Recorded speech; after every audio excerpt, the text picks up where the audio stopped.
Muy buenas noches a todos. Soy la tecnólogo médico Liliana Cruz Aucejo, maestrando en el programa de Epidemiología Clínica y Bioestadística de la Universidad Científica del Sur e investigadora en el Instituto Nacional de Salud. El día de hoy vamos a tratar el tema de protocolo de investigación, sesgo y confusión. ¿Cómo inicia una investigación? Todo proceso de investigación empieza con una pregunta, una duda que necesita ser resuelta y para lo cual es necesario establecer o trazar el rumbo de cómo ésta va a ser resuelta. Para eso es importante tener en claro los pasos que vamos a seguir como investigadores o como miembros de un equipo de investigación. Entonces, para hacer investigación, requerimos de la preparación de un protocolo base que nos sirva de guía y orientación, pero también sobre el cual podamos hacer cuestiones y podamos mejorar en el transcurso de la investigación. Por lo que este protocolo que diseñemos es básico y es esencial para ayudarnos a hacer la identificación correcta del problema de investigación, el diseño del estudio y organizar nuestras actividades de manera eficiente. El esquema general de un protocolo de estudio está compuesta de la sección de introducción, enfocado a la presentación de antecedentes breves de lo que ya se conoce del tema, a establecer la finalidad y explicar las razones por las que esta es importante. También cuenta con una sección de objetivos del estudio, la aplicabilidad y utilidad de los resultados y sobre todo el diseño y los métodos. En esa sección es donde debemos identificar el tipo de estudio que dará respuesta a nuestra pregunta. Debemos identificar además la población del estudio y con ello la descripción de la procedencia de la muestra, los criterios de elegibilidad, el método de muestreo, así como el cálculo de tamaño de muestra. También es aquí donde debemos identificar las variables, la medición y el manejo y análisis de los datos. Luego tenemos también la sección del calendario o cronograma previsto del estudio y las limitaciones y posibles sesgos del estudio. Y de esto vamos a hablar más adelante y con mayor profundidad. Así también tenemos otros puntos básicos que debemos considerar dentro del protocolo de investigación, como es el plan de ejecución, el presupuesto y finalmente hacer las referencias bibliográficas. Identificación del problema. El problema o la incertidumbre nace de la observación de un hecho o fenómeno que como investigadores deseamos resolver y no es fruto o producto del azar, sino que depende también de la capacidad de la persona, no solo del talento que podamos tener, sino también de la capacidad de observación durante la práctica o durante nuestra actividad clínica. Por ejemplo, en la práctica que ustedes hacen día a día, observando pacientes y las situaciones que se presentan, esa puede ser materia inicial, materia básica para poder generar hipótesis de estudios. Pero ¿qué sucede? Sucede que muchas veces las preguntas que nacen o las que queremos desarrollar ya han sido respondidas en estudios de investigaciones previos por otros autores. Entonces, ahí tenemos que ser muy claros y concisos con lo que deseamos ahondar o lo que nosotros podemos aportar a este trabajo. Y para eso es importante mantener las relaciones con otros colegas, poder tener a tutores o a mentores en nuestros campos de investigación que nos puedan ser de guías, nos puedan ser de ayuda para poder llevar a cabo esos estudios. Una vez identificado el problema, podremos tener ya una pregunta de investigación en sí. Y esta debe cumplir con 5 características esenciales o 5 características básicas. La primera de ellas es ser factible. Y para identificar la factibilidad de un estudio, debo preguntarme, ¿cuento con los recursos necesarios para desarrollar mi investigación? ¿O tengo acceso a la población de estudio? ¿O de no ser el caso, puedo conseguir el acceso a la población de estudio? Y sobre todo, ¿cuento con el tiempo necesario para hacerlo? Ese es Este punto es bastante importante y es crucial porque es aquí donde nosotros podemos identificar los límites y problemas del estudio. Y para ello debemos conocer o debemos estar familiarizados con los recursos humanos, los recursos materiales, económicos, con los que contamos en nuestros centros de investigación, y para definir si finalmente podremos realizar o si vale la pena invertir el esfuerzo y el tiempo en desarrollar este protocolo de investigación. La siguiente característica que debemos tener en consideración es si esta pregunta es interesante. Y aquí debemos preguntarnos como investigadores y ser honestos. Es si esta idea de investigación nos resulta llamativa, por decirlo así. Si despierta nuestro interés, valga la redundancia, si es que en los miembros del equipo hay alguien que tiene verdadero interés por descubrir o por seguir con esta investigación. Y sobre todo si existe la motivación necesaria para hacerlo. Y esto está estrechamente relacionado, está estrechamente asociado con nuestro trabajo diario. A ustedes en su práctica clínica diaria, si tienen un interés o desarrollan una línea de investigación en sus carreras, en sus áreas de trabajo, por ejemplo.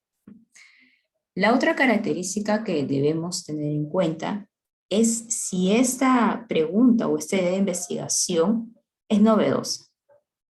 Recordemos que no se trata de inventar la rueda. Hoy por hoy, en pleno siglo XXI, tenemos evidencias disponibles o estudios que otros autores han desarrollado previamente, por lo que no estamos partiendo desde cero o no estamos en un campo en el que no hay ninguna evidencia de estudio. Y probablemente lo que nosotros deseamos responder, alguien más ya lo hizo, ¿no? Por lo que aquí es importante realizar una búsqueda bibliográfica, una búsqueda de todos los antecedentes disponibles que nos ayuden a identificar fuentes relevantes para la investigación. Pero también es importante considerar el apoyo o la guía de investigadores con mayor experticia, ¿de acuerdo? La última característica que debe tener nuestra pregunta es si es ético. Una de las últimas características es si es ético.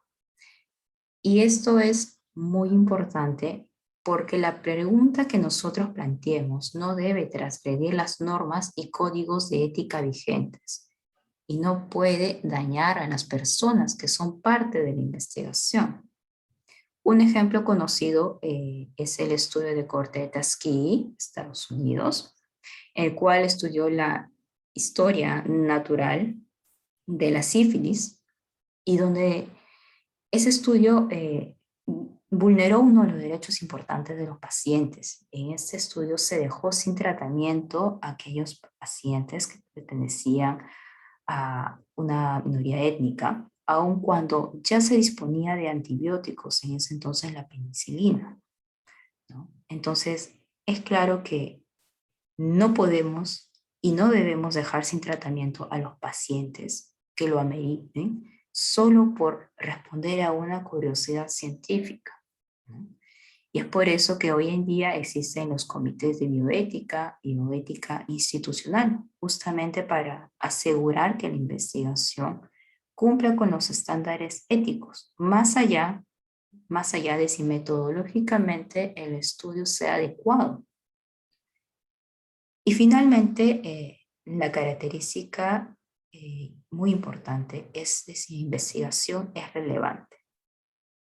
Y cuando decimos si una investigación es relevante, la consideramos así cuando aporta el conocimiento científico. O sea, si los resultados que yo obtenga son aplicables o pueden ser aplicables a otros contextos, si pueden brindar sustentos para modificar algunas políticas públicas, por ejemplo, o quizás sean materia, o sean fuente para la generación de otros estudios secundarios, o quizás puedan ser parte de la formulación de algunas guías de práctica clínica, por ejemplo, ¿no? Entonces, una vez identificado el problema y la pregunta de investigación, tenemos claramente que revisar nuestros objetivos. En realidad, esos primeros pasos se hacen en simultáneo, pero vamos a delimitar. El objetivo es el eje en torno al cual se diseña el estudio. Y para ello debemos identificar primero el contexto y el marco en el que se desarrollará la investigación. Para esto hemos desarrollado una búsqueda bibliográfica, hemos hecho una lectura crítica de la evidencia científica en el área y hemos formulado un objetivo genérico, un objetivo amplio, con una hipótesis conceptual, que nos va a permitir centrar el tema inicialmente. A partir de este marco, según la pertinencia y la viabilidad, es que vamos a formular un objetivo específico que viene constituido por una hipótesis operativa, ¿okay? Que desglosa el objetivo general y nos permite construir la respuesta a la pregunta. ¿De acuerdo? En un estudio descriptivo, el objetivo específico debe incluir el fenómeno que se desea describir. Pongamos un ejemplo. Estimar la prevalencia de preeclampsia en mujeres embarazadas que acuden al servicio de ginecología y obstetricia del Instituto Nacional Materno Perinatal en el año 2020. Esta formulación del objetivo nos dice que deseamos estudiar la frecuencia de preeclampsia mediante prevalencias. Punto número 1. Punto número 2. Que la población de estudio son mujeres embarazadas que acuden al Instituto Materno Perinatal. ¿De acuerdo? Mientras que para un estudio analítico o de comparación debemos identificar los siguientes elementos. Primero, el factor de estudio, que es la exposición o la intervención de interés. Debemos identificar también la variable de respuesta o criterio con el que se mide el efecto o asociación, y la población, que son los sujetos en los que se desea aplicar los resultados del estudio. Veamos este ejemplo. Evaluar si la educación sanitaria grupal produce mejores resultados que la individual en la práctica de actividad física en pacientes hipertensos mayores de 40 años. Número 1. Identificamos el factor de estudio, que es, en este caso, la intervención, la educación sanitaria grupal. Identificamos la variable de respuesta, que es la práctica de actividad física. Y número 3, identificamos la población, que son los sujetos hipertensos mayores de 40 años. Y para completar esta idea o este objetivo de estudio, no está escrito, pero yo añadiría la delimitación del espacio y tiempo donde se está midiendo este objetivo, ¿no? Solo para ser más específicos y más detallistas. ¿De acuerdo? La siguiente sección del protocolo de investigación que vamos a ver son los métodos. Entonces, una vez identificada la pregunta de investigación y los objetivos, el siguiente paso es la selección del diseño básico. Es decir, el mejor diseño epidemiológico que responda a mi pregunta de investigación. Estos diseños ustedes ya los conocen. Tenemos diseños observacionales y diseños experimentales, según la intervención o no del investigador. O también tenemos los estudios retrospectivos y prospectivos, si enfatizamos en la temporalidad en la que se recogen los datos. Lo siguiente que debemos tener en cuenta es la población de estudio.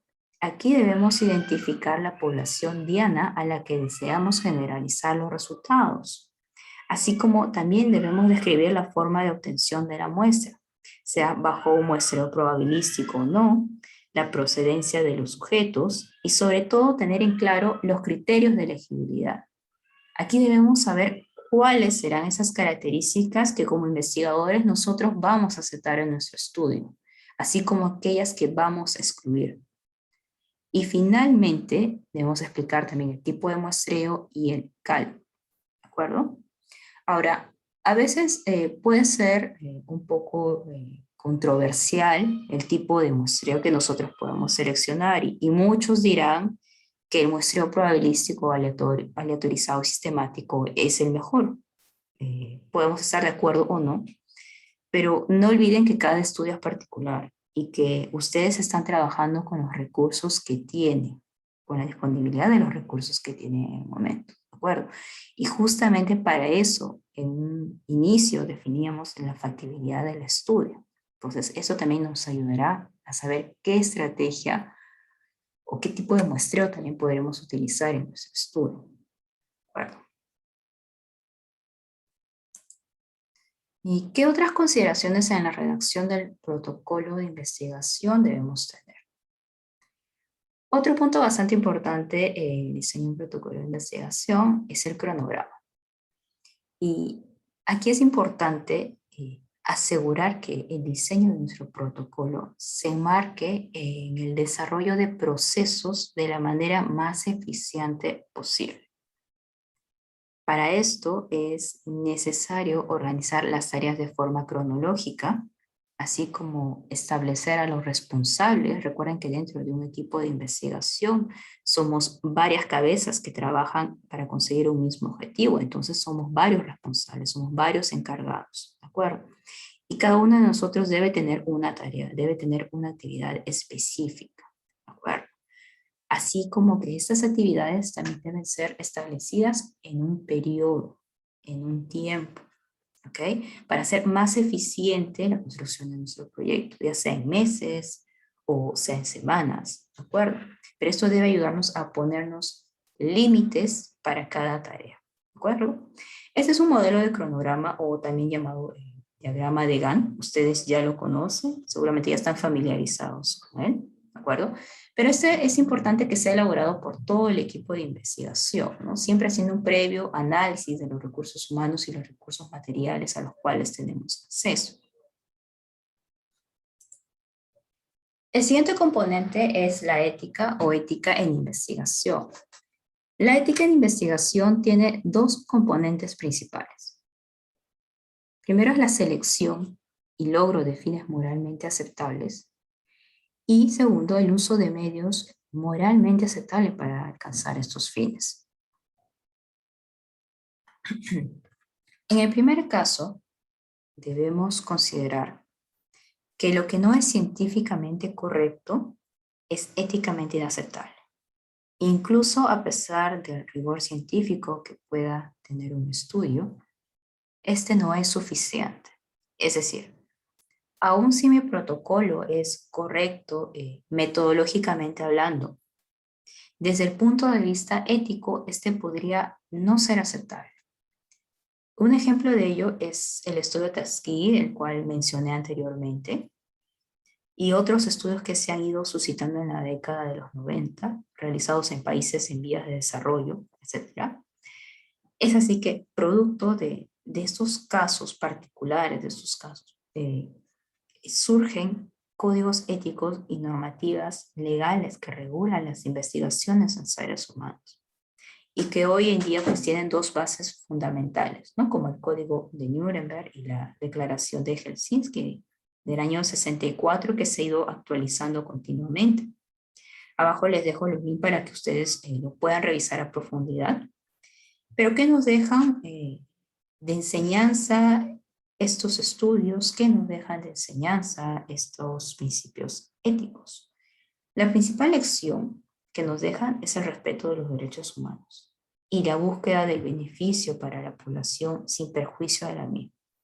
No vamos a entrar en detalles porque sería abordar una clase extensa y una clase separada, pero sí debemos tenerlos en cuenta durante la planificación, la ejecución y conducción de los estudios de investigación, sobre todo nosotros que trabajamos con seres humanos.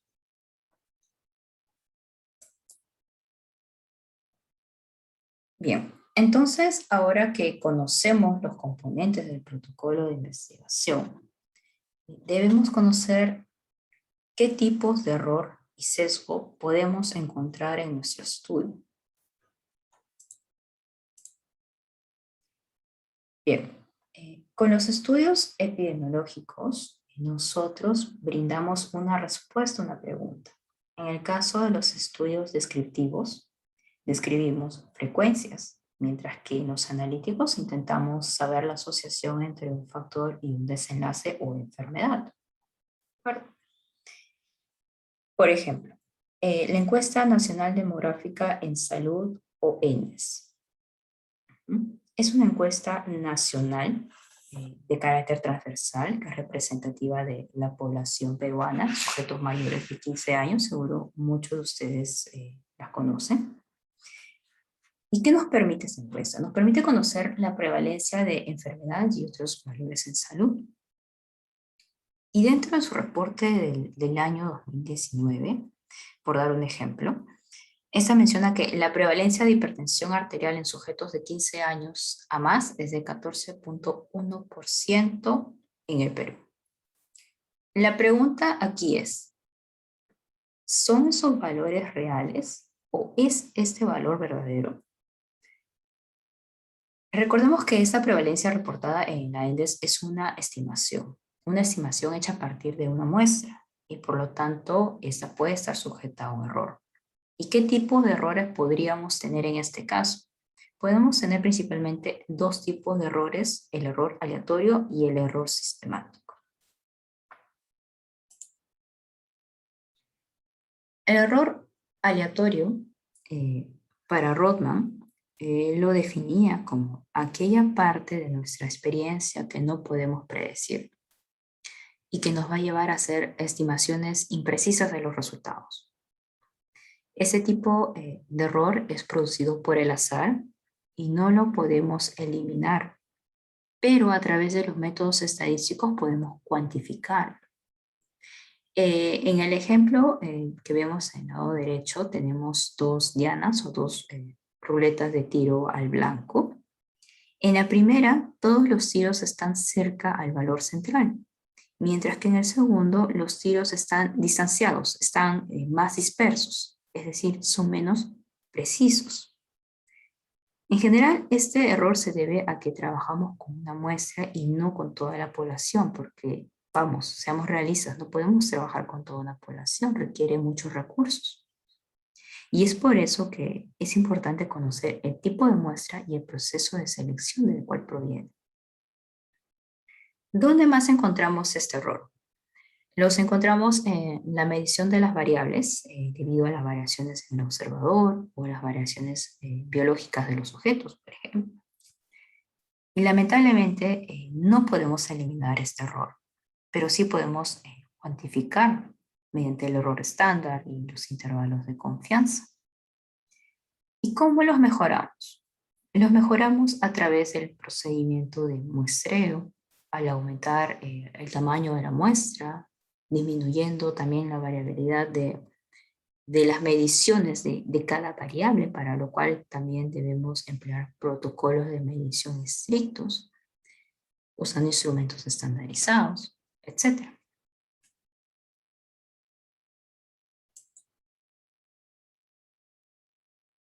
Por otra parte, tenemos también el error sistemático.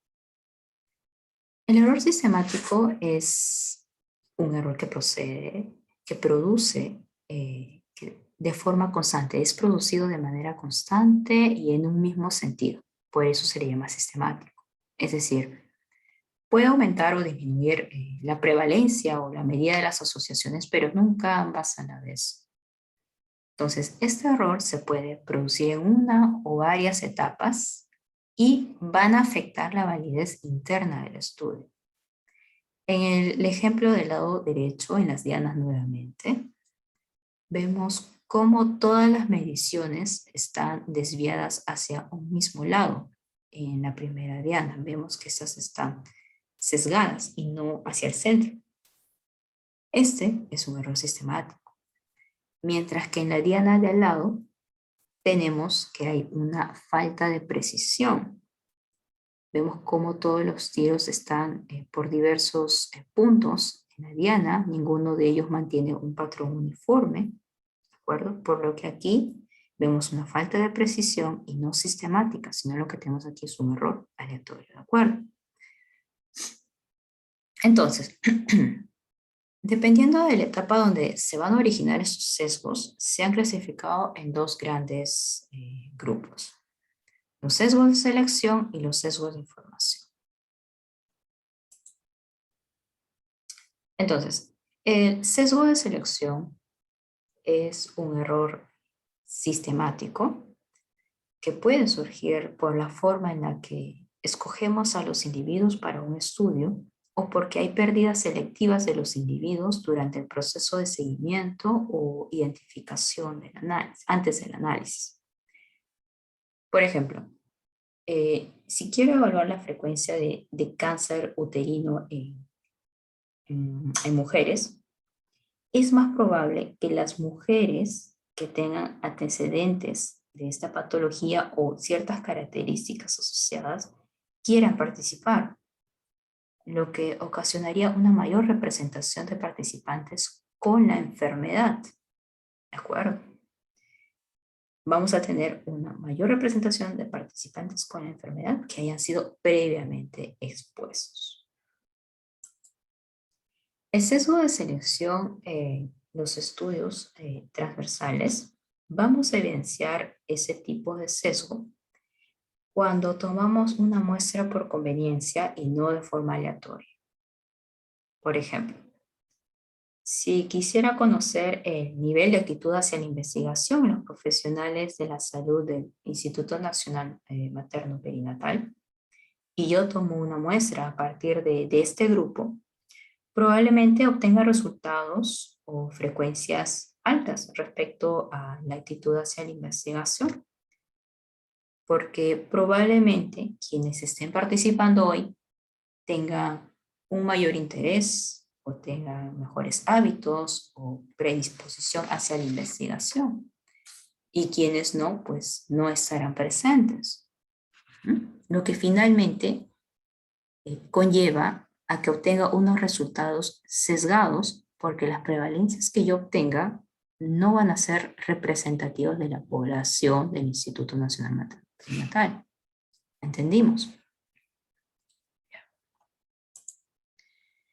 En los estudios de caso control, aquí el sesgo de selección se da principalmente por la incorrecta selección del grupo control cuando este no es representativo de la población de la que se originan los casos.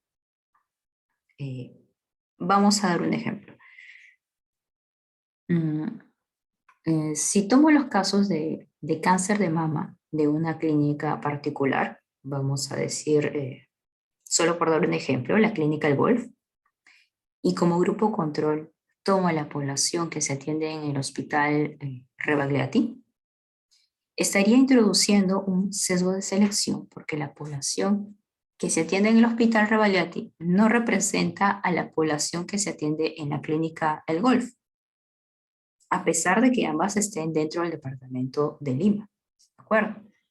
Entonces, es probable y más seguro que la población que asiste o que se atiende en la clínica del Golf no asista a un hospital público, porque sea que tienen otras características sociodemográficas o económicas.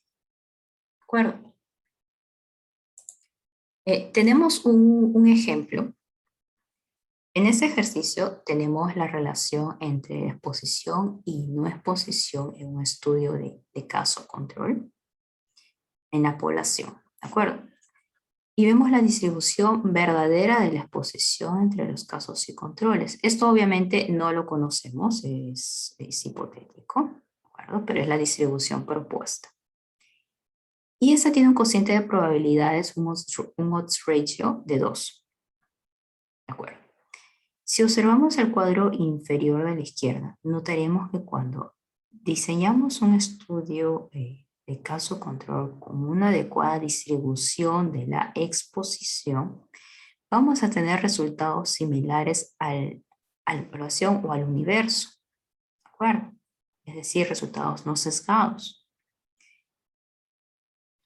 Pero si los controles que seleccionamos como se ve en ese cuadrito de la derecha, si estos están distribuidos de una manera distinta en relación a la exposición que existe en los casos, se va a producir un sesgo y los estimados también estarán sesgados. En este caso, por ejemplo, ahora el odds ratio es de 3.2, que son diferentes al inicial. ¿De acuerdo? Esa es una explicación clásica de cómo se produce este sesgo. Ahora, hay otros tipos de sesgos de selección, como el sesgo de Bergson, en los estudios de caso control, que ocurre cuando estos son seleccionados, con esos casos y controles son seleccionados de un mismo hospital. ¿Y qué pasa? Sucede que cuando al estar enfermo y haber sido expuesto al factor de estudio, hay un incremento de la probabilidad de ser seleccionado, ya que se encuentran en el mismo hospital y son más fácilmente detectados, dándonos así tasas de exposiciones más altas entre los casos y controles.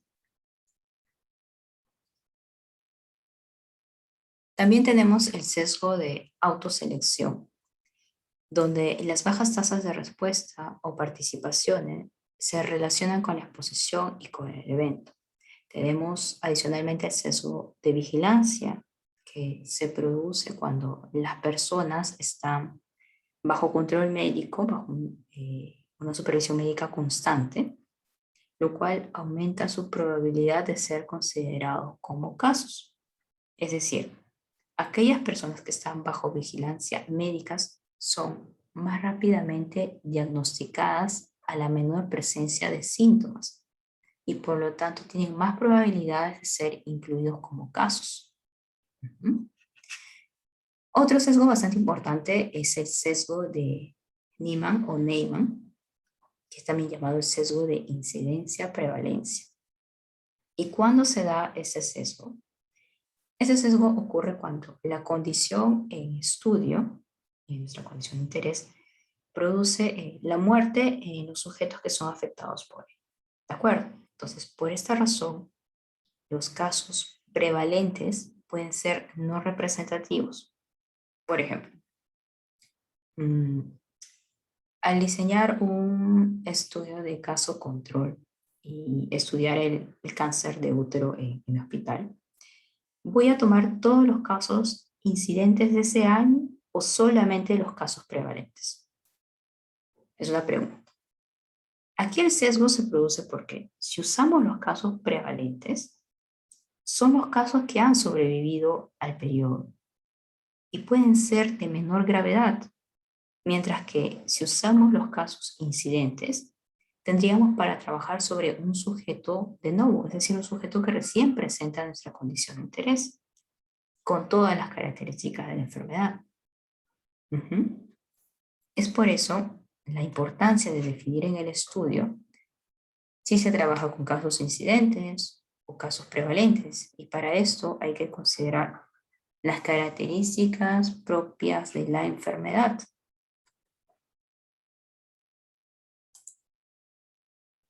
El sesgo de selección en los estudios de cohorte. Aquí el sesgo de selección se va a dar porque perdemos en diferentes medidas a las personas que pertenecen a uno de los brazos o ambos. Recordemos que en los estudios de cohorte tenemos dos brazos, uno expuesto y otro no expuesto. Si perdemos participantes en diferentes medidas, la equidad en la selección no se va a mantener durante el estudio. Por ejemplo, se diseña un estudio cohorte para evaluar la presencia de neumoconiosis en trabajadores mineros del carbón. ¿Okay? El grupo no expuesto son pobladores del mismo pueblo rural, pero que por temas externos, digamos temas de oportunidades laborales, estos pobladores migran hacia la ciudad. Y os sucede también que se empiezan a reportar accidentes laborales y muertes en los trabajadores mineros. Entonces, aquí ambos grupos están perdiendo sujetos de seguimiento. ¿Ok? Y esto va a generar un desbalance en los criterios de selección.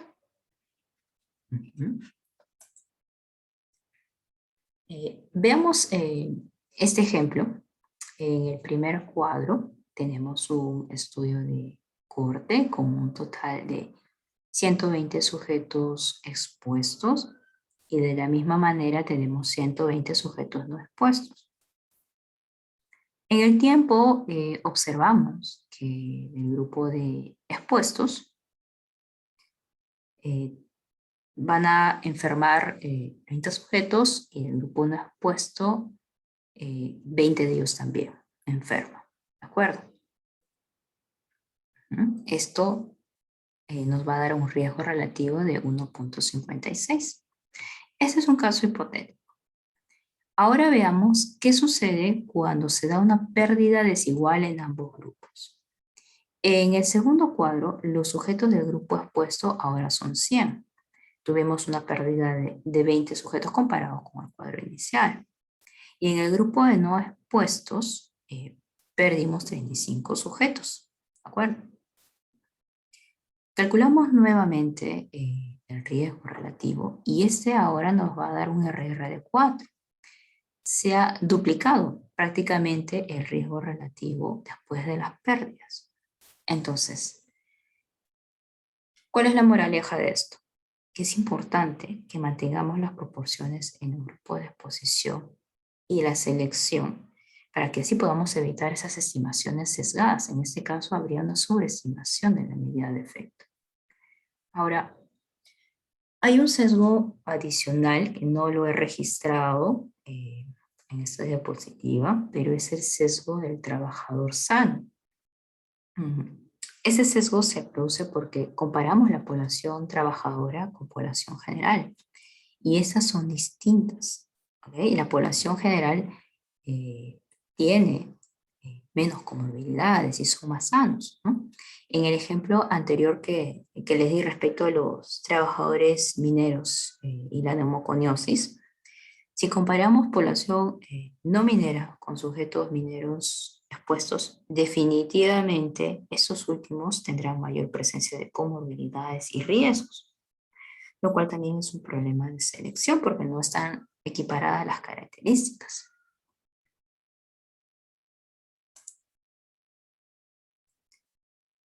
Ahora veamos el sesgo de información.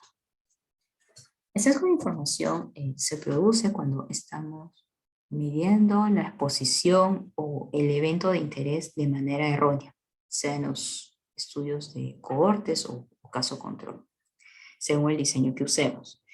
Y eso nos va a llevar a hacer una mala clasificación, ya sea de sujetos expuestos, no expuestos o de los sujetos caso y control, y que en consecuencia genera un sesgo de información. ¿Y dónde encontraremos con mayor frecuencia este tipo de error? Los vamos a encontrar principalmente en los estudios caso-control.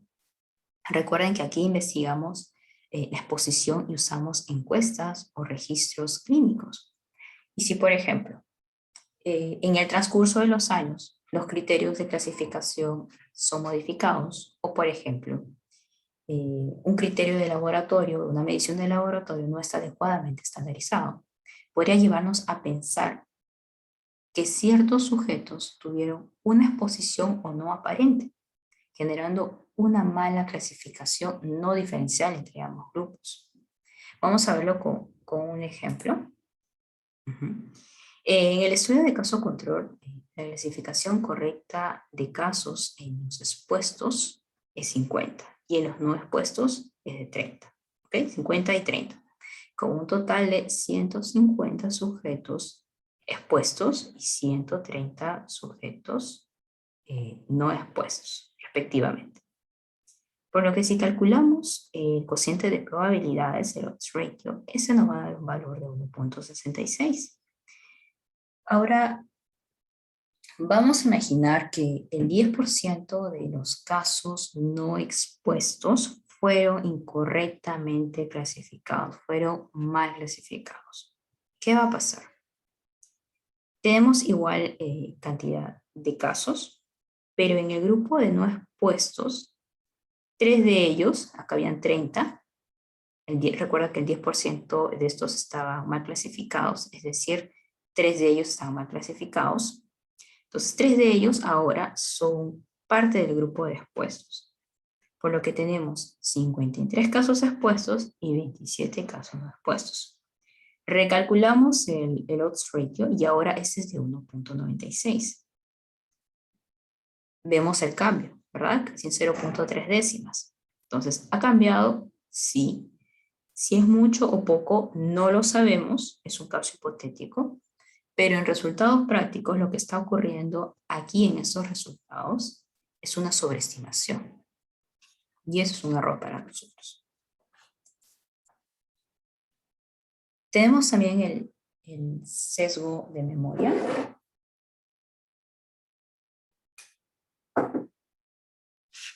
El sesgo de memoria ocurre principalmente en los estudios retrospectivos, en estudios transversales también, o cuando en los estudios caso-control, sobre todo los sujetos caso, recuerdan particularmente una exposición, dado que tienen la condición de salud y son más susceptibles a tener recuerdos minuciosos, más detallados, ¿no? O por el contrario, sucede que también sus sujetos sobreexplotan los recuerdos, es decir, creen haber pasado X o Y eventos, ¿no? Por ejemplo.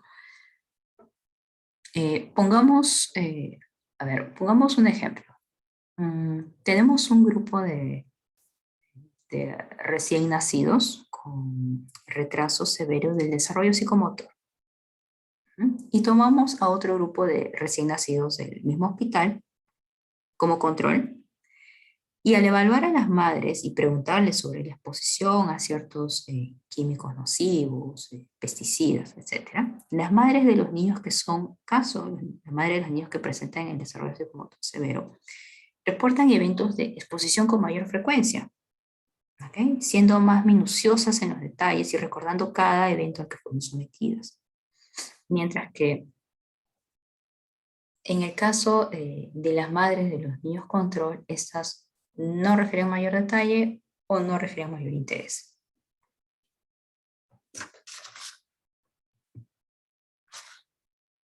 Tenemos también el sesgo del observador, y ese sesgo sucede cuando el observador o la persona que encuesta clasifica a los sujetos basados en presunciones propias, ¿okay? O sabe quizá quién es el caso y quién es el control en ese tipo de estudios, ¿no? Por ejemplo, el entrevistador evalúa a un grupo de sujetos con y sin cáncer de pulmón sobre sus hábitos de consumo de tabaco en los últimos 5 años. Al conocer el observador, el encuestador en este caso, el diagnóstico de los sujetos, hace mayor injerencia en recopilar la información que corrobora su hipótesis o que corrobora la hipótesis de exposición del estudio. ¿De acuerdo? Entonces pone particularmente mayor interés en recopilar la información de estos sujetos, porque claramente el interés particular se encuentra justamente en corroborar la hipótesis del estudio, ¿no? Lo cual está introduciendo un sesgo. ¿De acuerdo?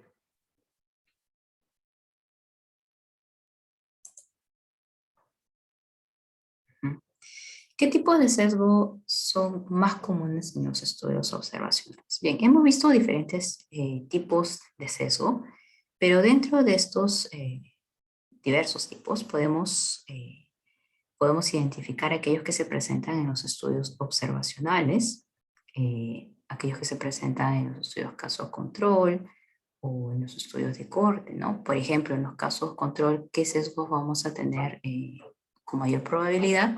Son los sesgos de selección, los sesgos de memoria, mientras que en los estudios transversales los sesgos más probables van a ser los sesgos de memoria, seguidos de los sesgos de selección. Mientras que para los estudios de corte, el principal sesgo que vamos a tener es sobre todo el de la pérdida de los sujetos en el seguimiento, así como otros sesgos relacionados con el coste, seguidos por los sesgos de memoria y los sesgos de selección, entre otros. Ahora, ¿cómo podemos lidiar con estos sesgos? ¿Qué podemos hacer para minimizar el efecto de estos sesgos en nuestros estudios? Bien, para esto podemos hacer una intervención en 4 niveles, ya sea en la planificación, en el comienzo o el inicio del estudio, en el desarrollo y en la parte final, en la parte finalización. En cuanto a la planificación, podemos emplear o utilizar protocolos rigurosos. Debemos contar con una definición clara y precisa y concisa de los objetivos, así como también emplear información relacionada con investigaciones obtenidas a partir de estudios clínicos, epidemiológicos y estadísticos.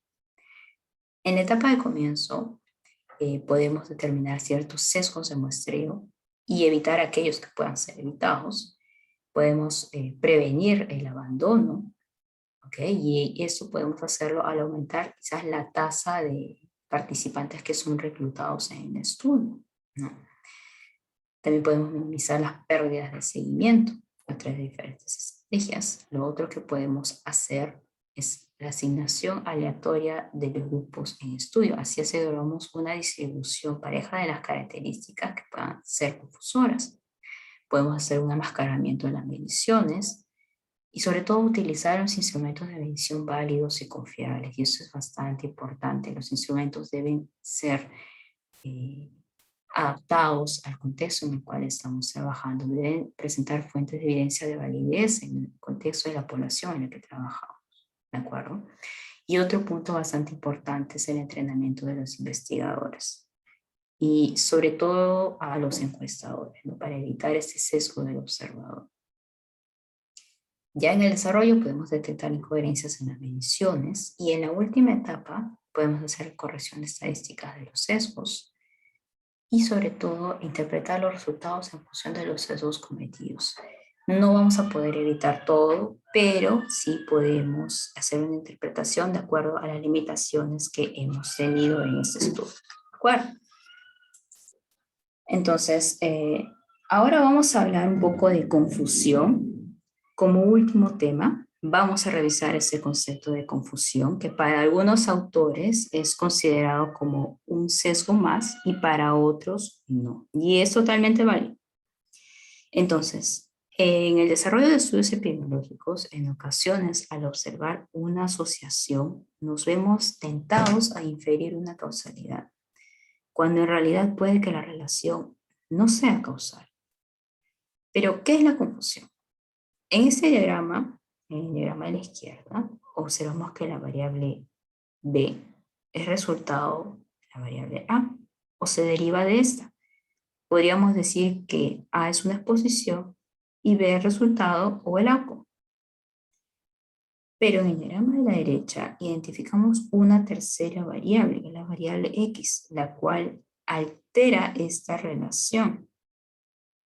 Por lo cual decimos que el factor X es un factor de riesgo conocido para la enfermedad B y también para la exposición A. Es decir, X es un predecesor para ambas variables, pero no es resultado de ninguna. Bueno, eso hay que tenerlo bastante claro. Veamos este siguiente ejemplo, este caso hipotético. En el primer cuadro se presenta un estudio de caso control para una enfermedad y una exposición X, ¿de acuerdo? Que incluyó 100 casos y 100 controles no emparejados. Al calcular la medida de asociación, el odds ratio, ese nos da un valor de 1.95. Y es aquí cuando debemos hacernos la siguiente pregunta. ¿Es esta una asociación causal o puede ser resultado de la interferencia de otros factores que no estamos considerando?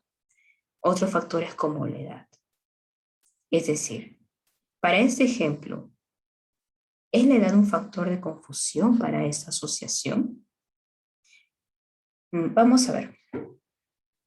En el siguiente cuadro observamos que en los casos el 50% de ellos son menores de 40 años, mientras que para los controles lo es el 80% y tan solo el 20% tienen igual o más de 40 años, ¿de acuerdo? Porque claramente hay una diferencia en las proporciones.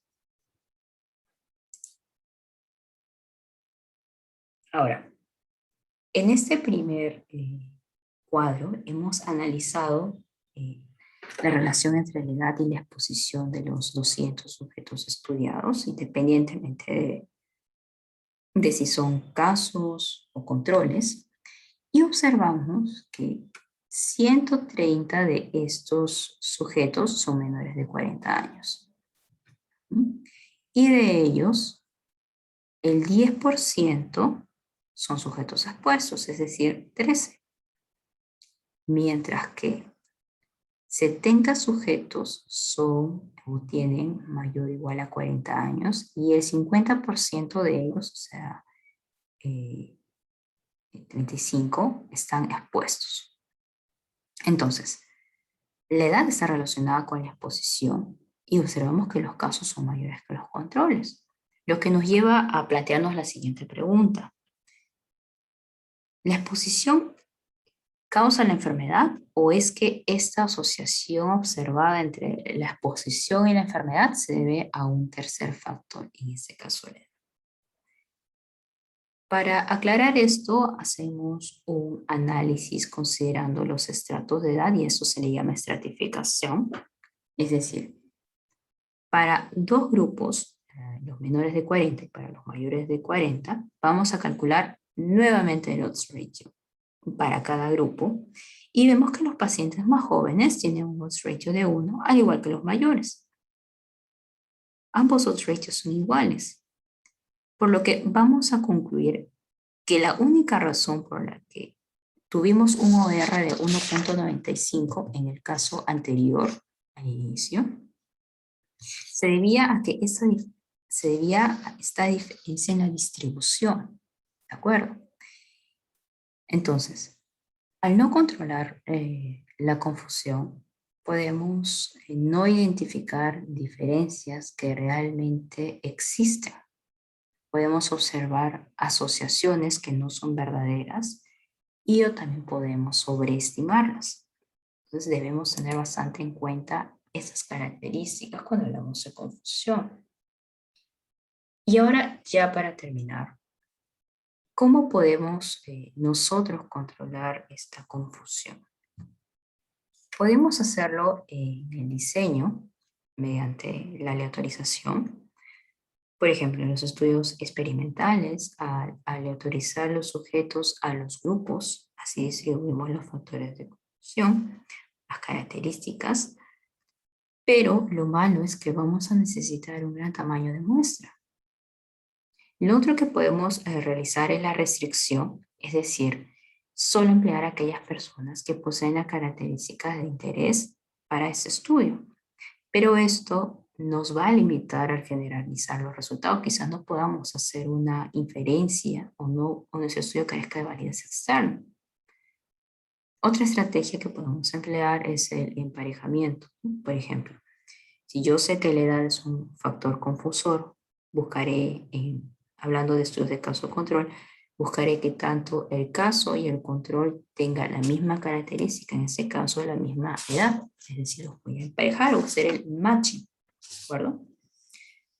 Pero lo que más vamos a observar es la estratificación, como mostramos en el ejemplo anterior. Y eso es más sencillo cuando es una sola variable confusora, como hemos visto con la edad. Pero lo cierto es que nunca es solo una variable, ¿no? Hay siempre 2, 3, 4, 5 de variables confusoras, ¿no? Por las que en este caso debemos hacer análisis multivariados e incorporar todas las variables confusoras necesarias. ¿Y cómo nosotros podemos identificar a qué variables son confusoras? Pues debemos hacer una exploración de la literatura previa y de la evidencia científica para poder identificarlas. Así nosotros vamos a poder medirlas y vamos a poder incorporarlas en el análisis. Recuerden que si queremos ajustarlos, si queremos incluirlas en un modelo multivariado, tendríamos que hacerles la medición previamente desde el diseño del estudio. Bueno, espero que esa sesión les haya ayudado a despejar algunas dudas y recuerden que pueden consultar la bibliografía disponible en cada diapositiva para tener mayor información. Muchas gracias por su atención.